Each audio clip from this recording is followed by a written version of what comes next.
357장 찬송하십시오.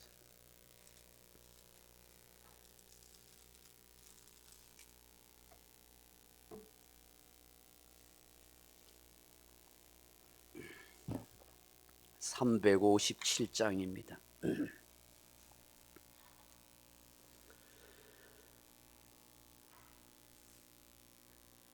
주 믿는 사람 일어나 다 힘을 합하여 이 세상 모든 마귀를 다 쳐서 멸하세.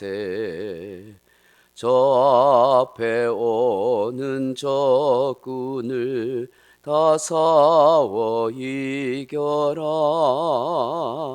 주 예수 믿는 힘으로 온 세상 이기네. 믿음이 이기네. 믿음이 이기네. 주 예수를 믿음이 온 세상 이기네. 온 인류 마귀 계율로 큰 죄에 빠지니 진리로 띠를 띠고서 늘 기도드리세. 참 믿고 의지하면서 겉없이 나갈 때 주 예수 믿는 힘으로 온 세상 이기네. 믿음이 이기네. 믿음이 이기네. 주 예수를 믿음이 온 세상 이기네. 끝까지 이긴 자에게 흰 옷을 입히고 또 영생 복을 주시니 참 기쁜 일일세. 이 어두운 세상 지나서 저 천성 가도록 주 예수 믿는 힘으로 온 세상 이기네.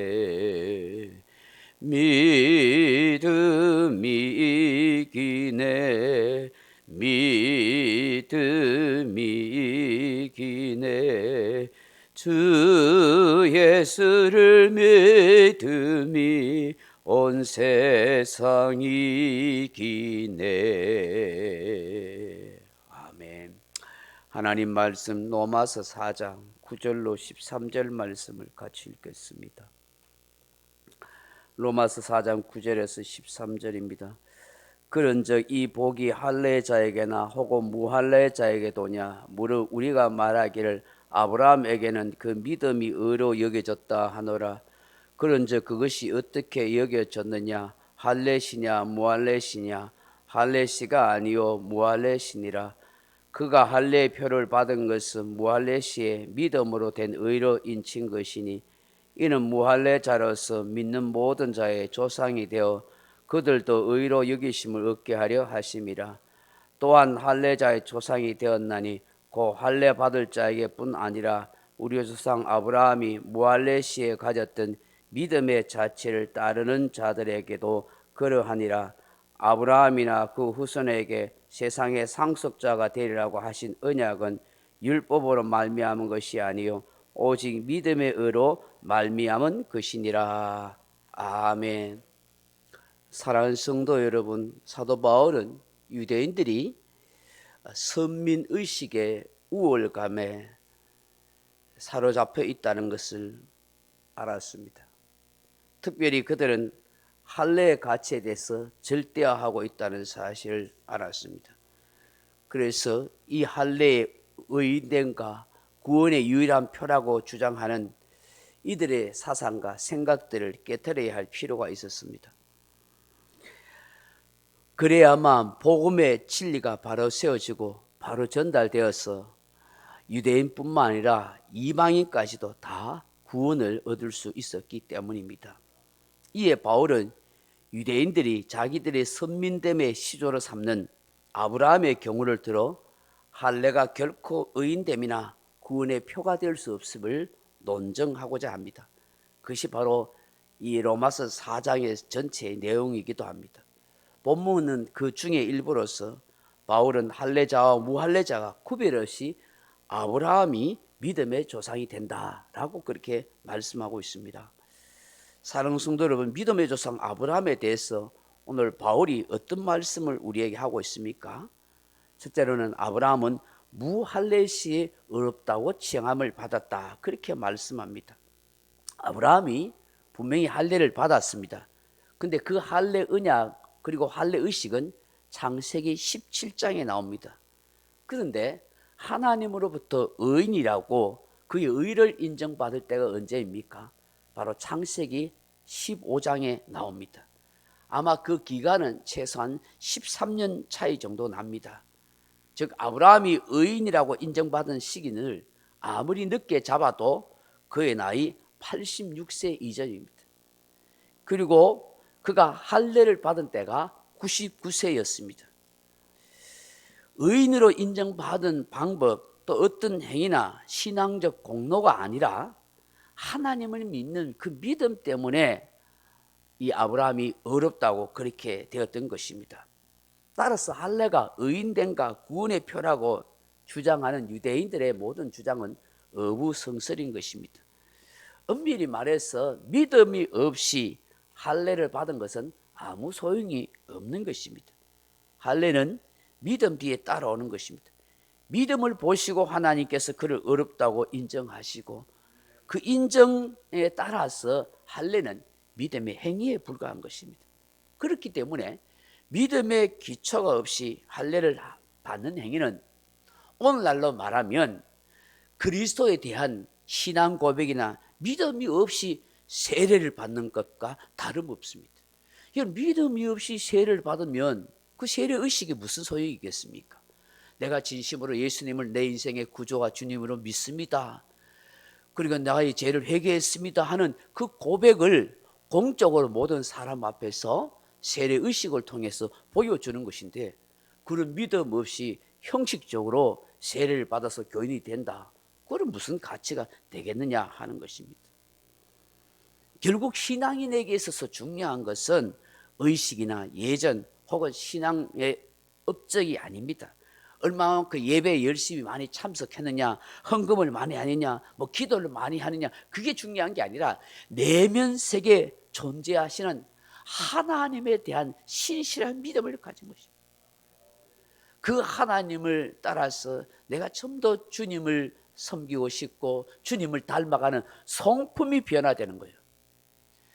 여러분, 오늘 우리가 복음서를 보면 예수님께서 우리에게 요구한 게 무엇입니까?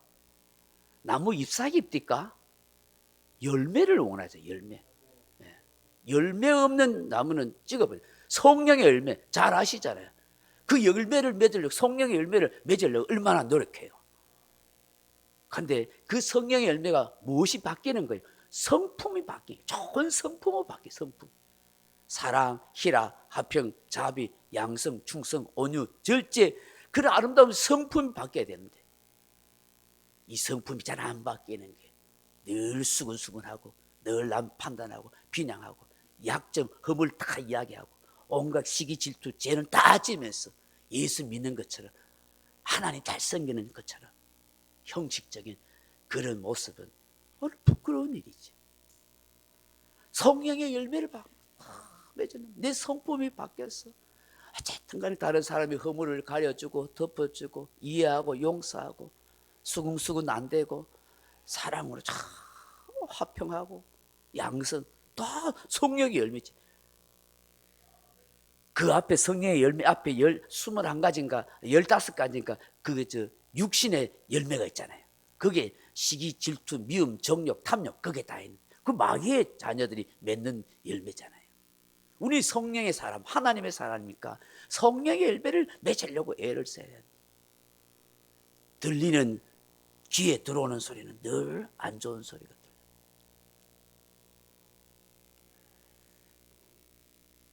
그런 소리를 들으면 목사가 힘들어져요. 성령의 열매를 맺어야 할 분들이, 기도를 많이 한다는 사람이 예배는 빠지지 않고 열심히 드리는데 신앙생활을 열심히 한다고 봉사를 열심히 하는데 왜 성품이, 품성이, 열매가 잘 안 맺어질까? 그런 마음들이 많이 드는 거예요. 우리가 그걸 다 생각하면서 하나님 앞에 긍휼과 은혜를 구해야 되는 거예요. 정말 하나님 앞에 신하게 살 수 있는 것은요, 결국 성품이 밑받침이 돼야 신앙생활이 신실하게 되고 더 아름답게 성장해 가는 거예요. 믿음으로 아브라함이 의인이 됐고 모든 믿는 자의 조상이 그렇게 되는 거예요. 여러분, 아브라함의 믿음은요, 할례 이전과 이후가 똑같았어요. 아브라함과 그의 후손들이 대조되는 중요하면은 할례 이전과 할례 이후의 믿음의 상태입니다. 아브라함은 할례 받기 전과 받고 난 후에 믿음의 차이가 별로 없습니다. 오히려 더 성장해 가지요. 물론 그의 삶의 믿음의 실패가 여러 번 있었습니다. 그러나 본질적인 믿음의 변화는 별로 없었습니다. 그는 자신이 의인이라고 인정받았다고 해서 교만함을 보이거나 남한테 뭐 내세우거나 그렇지 않았습니다. 여전히 하나님을 경외하고 순종하는 마음을 잃지 않았습니다. 이러한 그의 모습을 대표적으로 보여주는 게 뭘까요? 창세기 22장에 나오는 아들 독자 이삭을 바치는 것이죠.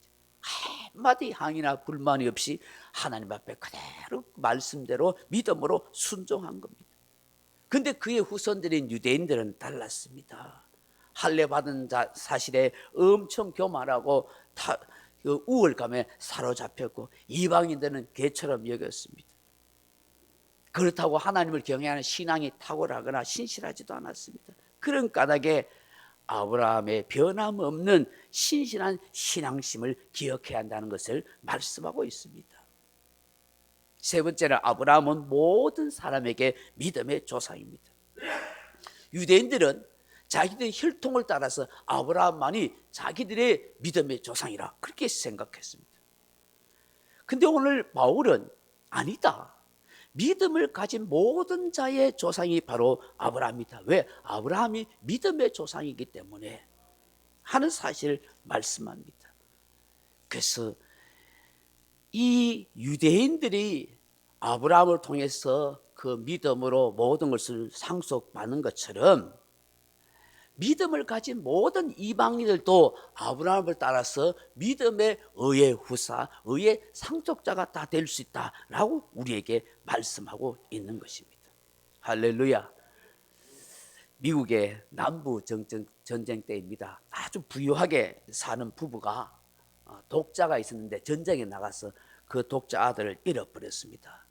그래서 너무나 슬픔에 겨워서 사람들을 만나지 않고 다 문을 꼭꼭 잠겨놓고 그 부부는 슬픔 가운데 인생을 그렇게 살았습니다.